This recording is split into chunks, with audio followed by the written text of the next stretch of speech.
యేసుక్రీస్తు ఈయన భారతదేశంలో ఉన్న వాళ్ళు కాదు, అమెరికాలో ఉన్న వాళ్ళు కాదు. యేసుక్రీస్తు అందరికీ ప్రభు, అందరికీ కావలసిన వాడు, అందరూ నమ్ముకోవలసిన వాడు. అందరికి ఆయన పెట్టిన ఆ శిలువ రక్తమే మోక్ష మార్గం. ఆయనే అందరికీ కావాలి. ఎందుకంటే పాపాల కొరకు ప్రాణం పెట్టి రక్తం కార్చి ప్రాణాలు పోగొట్టుకుని మనుషులను రక్షించడానికి ముందుకు వచ్చిన దైవం ఎక్కడ మనకి కనపడరు. ప్రపంచంలో శిక్షిస్తానన్న దైవాలు కనపడతాయి తప్ప మిమ్మల్ని రక్షించడానికి చచ్చిపోతానన్న దైవం కనపడదు ఎక్కడ.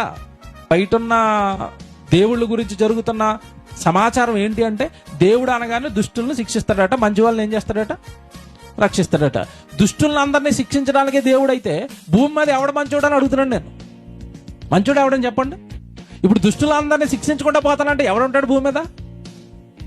దుష్టుల్ని శిక్షించేవాడుగా దేవుడు దుష్టులను మార్చి, దుష్టుల యొక్క మనసులు మార్చి, బ్రతుకులు మార్చి, వాళ్ళకి పరిశుద్ధులు చేసి పరలోకానికి తీసుకుని వెళ్ళేవాడు దేవుడు.